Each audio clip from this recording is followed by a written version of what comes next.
both COPD and lung cancer. Along with some genetic susceptibility, epigenetic changes in DNA methylation, some chronic inflammation going on with COPD, and abnormal lung repair mechanisms in COPD, all they are leading towards the lung cancer, and they share both same etiology, COPD and lung cancer. The best preventive measure for lung cancer, as Dr. Simon told you, is smoking cessation. तो जहाँ जाग जाए वहाँ सवेरा है, भले वो cigarette P रहे हैं, सीओपीडी हो चुकी है, अगर स्मोकिंग सीजेशन होगी तो ये प्रिवेंट हो सकती है.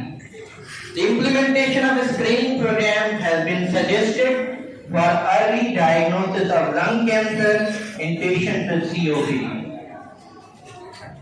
Now, as I told you, there are some overlap syndromes like bronchiectasis. Now, with increasing computed tomography, we'll come to know that most of the patients with COPD also have unrecognized bronchiectasis. So, this is associated with longer exacerbations, also associated with increased mortality.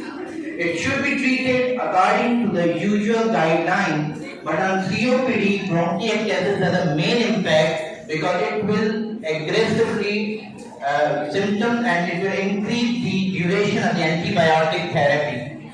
And regarding inhaled corticosteroid, Dr. Saima shared the guideline that where to give the inhaled corticosteroid in COPD. So here, inhaled corticosteroid may not be indicated because the patient with bacterial colonization are there and there are recurrent lower respiratory tract infections.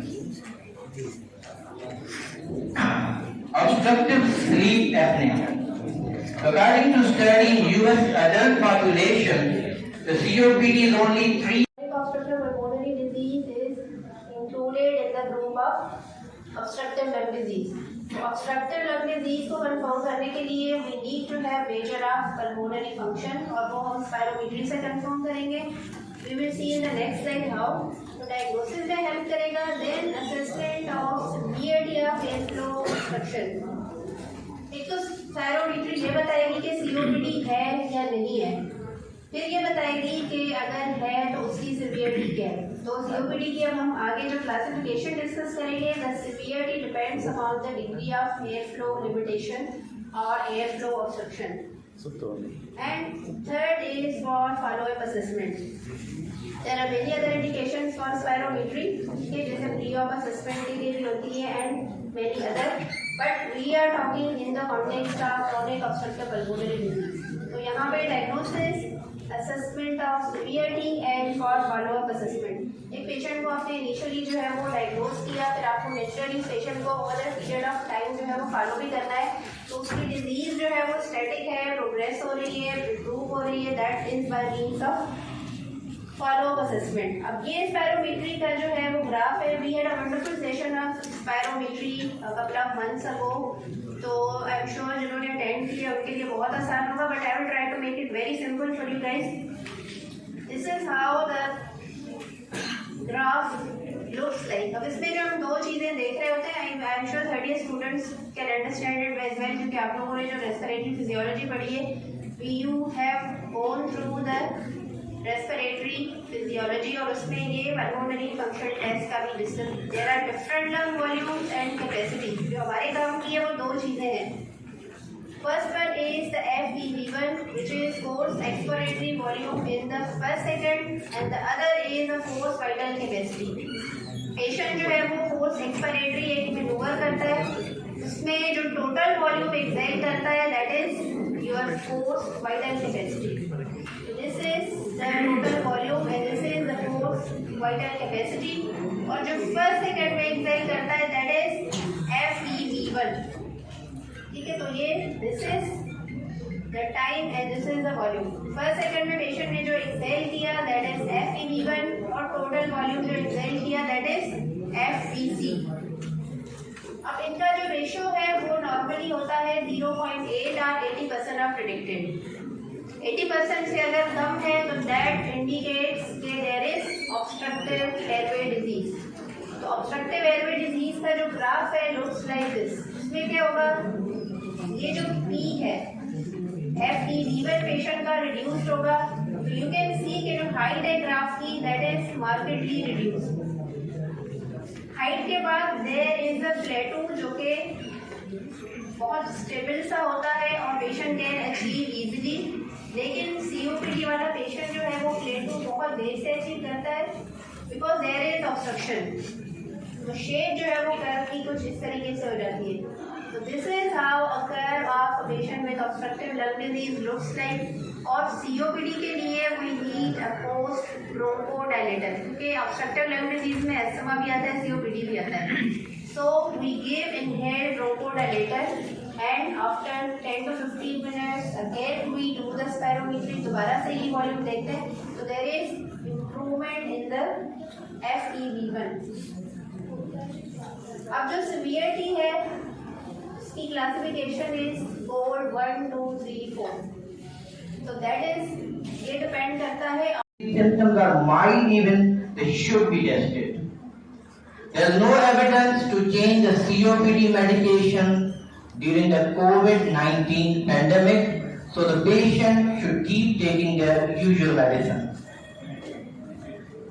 But during pandemic, spirometry should be restricted to the patient who require urgent care for some interventional procedures or the need urgent diagnosis of COPD.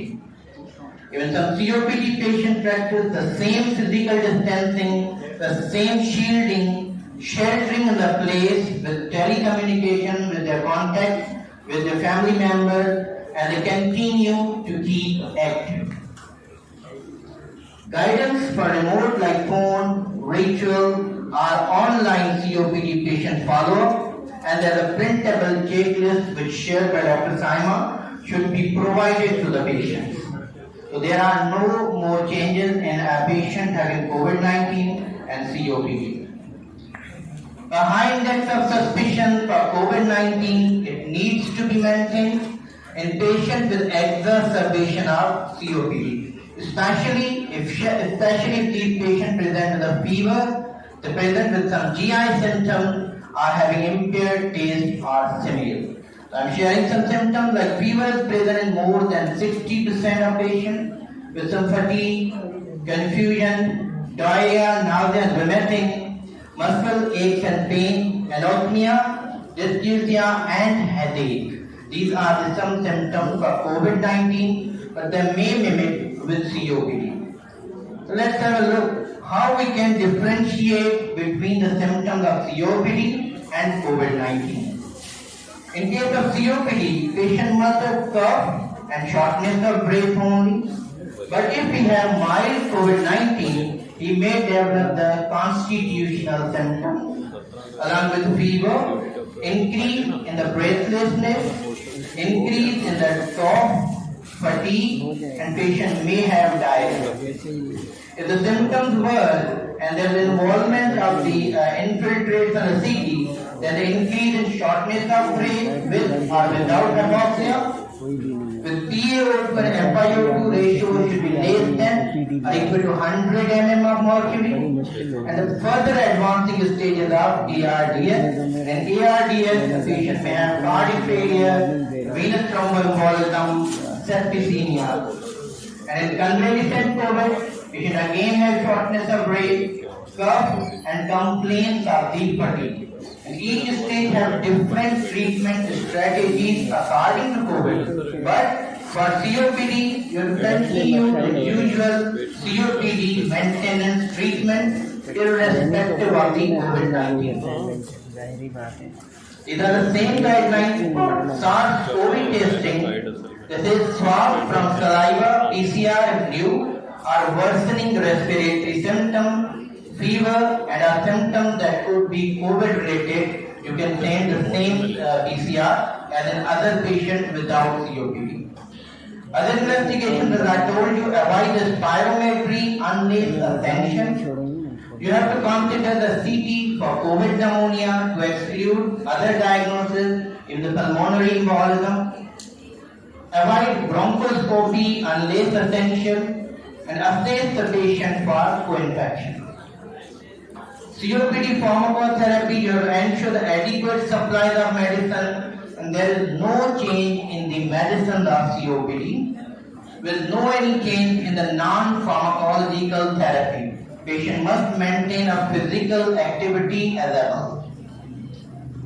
Protective strategies are same as for other patients like follow basic infection control measures, physical distancing, face mask or shielding, and in COVID-19 therapy, the same separate therapy from COPD, use of systemic steroid or remdesivir, high flow nasal therapy or non-invasive ventilation in case of respiratory failure, and also use invasive mechanical ventilation if the first non-invasive ventilation fails, and post-COVID-19 rehabilitation measures and ensure appropriate post-COVID-19 follow-up.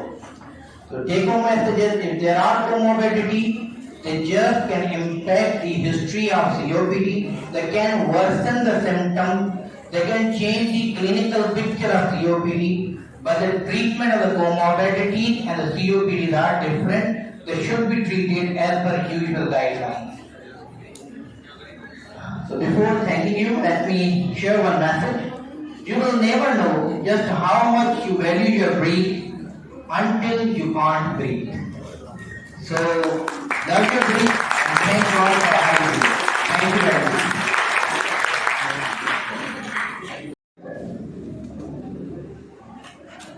You feel sorry for that. उनसे कहते हैं कि मैं कोशिश कर रहे हैं कि उनको ही मना करें. डॉक्टर जावेद खान होते हैं कराची में, आखा यूनिवर्सिटी में. उनके सामने सिगरेट जिक्र हो जाए ना तो वो शायद एक आध को नॉकडाउन कर दें. खैर, अब मसला ये है कि हमारे लेक्चर्स से आप तो माशाल्लाह सब लोग डॉक्टर्स हैं, कुछ बन रहे हैं, स्टूडेंट्स हैं, सब ये बात समझ लेंगे कि सिगरेट है नुकसानदेह. लेकिन मैं पूछना चाहता हूँ कि COPD सिर्फ सिगरेट से होता है? तो इसकी और वजह क्या है, जरा बताएंगे स्टूडेंट्स?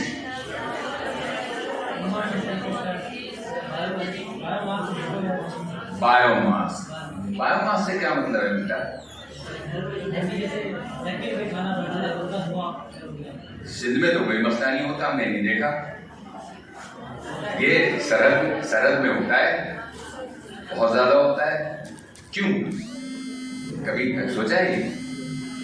इसलिए कि सिंध में यूजुअली खुले एरिया में पुलिंग करते हैं और नॉर्दर्न एरियाज में, कश्मीर में, जहाँ पे भी सर्दी ज़्यादा पड़ती है, ये अंदर बैठ के पुलिंग करते हैं. इनकी आप छतें देखेंगे तो काली हुई होती है. ठीक है, खैर. अब मसला ये है कि इसके लिए क्या किया है. आपकी हुकूमत ने मौजूद साइंस स्कीम है, सिग्नेटरीज हैं स्मोकिंग के खिलाफ, सब कुछ. लेकिन हर पान वाले की, सिगरेट वाले की दुकान पे जहाँ उन्होंने कहा है कि कोई खुला सिगरेट नहीं देंगे, वहाँ सब बच्चों को सिगरेट दी जा रही है. मैं इस इलाके में लतीफ़बाग में रहता हूँ. शाम को जब मैं निकलता हूँ मैं देखता हूँ स्टूडेंट मैट्रिक से लेकर इंटर वाले सारे लाइन से बैठे स्मोकिंग कर रहे होते हैं. पल्मोनोलॉजिस्ट की तो खैर है, उनके तो फ्यूचर बड़ा सिक्योर है क्योंकि COPD खत्म नहीं होने. ये बात हो रही थी कि ये स्पीकर ने बोला कि हम जल्दी डायग्नोज कर लें COPD जल्दी डायग्नोज. ये तो ओल्ड एज डिजीज की बात होती थी, 50s to 60s में. लेकिन मैं उनकी बात से सहमत हूँ अब कि now you will start finding people with the age of late 30s and 40s having COPD. अब इनका हम क्या करें? कोई इलाज है? महासभा इसके कि सिगरेट के पैकेट को 1000 रुपए का कर दिया जाए, उसकी वैलिडिटी को देखें. दुनिया में कई मुल्क ऐसे हैं जहाँ पे जो चीज़ हार्मफुल होती है वो मना कर देते हैं. सिंगापुर के अंदर आपको च्युइंगम नहीं मिलेगी, इसलिए वो कहते हैं लोग रोड पे फेंकेंगे, चिपकेगी, होगी. वहाँ उन्होंने च्युइंगम बंद कर दी. उन्होंने देखा कि हमारे लिए सही नहीं है, तो क्या हम सिगरेट पर पाबंदी नहीं लगा सकते?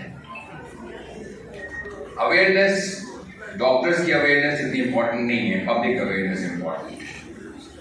हमारे जो लेक्चर्स और ये सब कुछ होने चाहिए। इसमें हमें पब्लिक इन्वॉल्वमेंट ज़्यादा करना चाहिए। जब आप देखें, आपने सिगरेट के पैकेट के ऊपर वो बना दिया है एक कैंसर वाला का मुंह और ऐसा कुछ, क्या फर्क पड़ता है? लोग वही तो डिबिया जेब में रख के घूम रहे होते हैं, कोई फर्क नहीं पड़ता।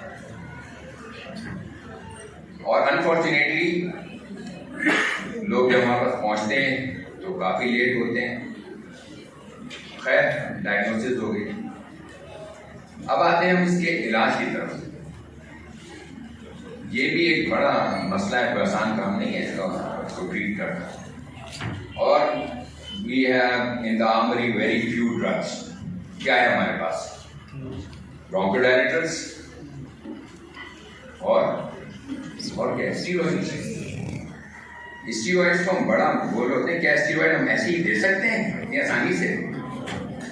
There are very limited indications of using steroid in COPD. Only the patient who has not taken steroid, you can prescribe to see the results. Only the patient who have been prescribed previously and they showed improvement, in those patients you can use. And only the patient who are already coming using steroid, you will continue with that. Otherwise, ऐसा नहीं है कि जहाँ steroid दे दी, steroid कब तक दे देंगे आप? Oral steroid up to certain extent the beneficial, otherwise they are harmful. Inhaled steroid, अब inhaled steroid या inhaler, COPD का पेशेंट जो कि इतना ब्रेथलेस है उसको सांस लेना मुश्किल है, अब हम inhaler क्या करें? दूसरा ऑप्शन आपके पास क्या बचता है? नेबुलाइजर। अक्सर पेशेंट कंसल्टेंट में बैठे हैं, वो बताएंगे कि पेशेंट आगे कहता है नेबुलाइजर मेरे पास रखा हुआ है, क्या है उसका? जतोई साहब, बस I am going through it quickly. तो हमें हर चीज को बड़ा कीनली देखना है कि हमें किस तरह पेशेंट को डायग्नोज करना है, किस तरह से ट्रीटमेंट देना है, कहाँ पे DPI देना है, कहाँ पे MDI देना है।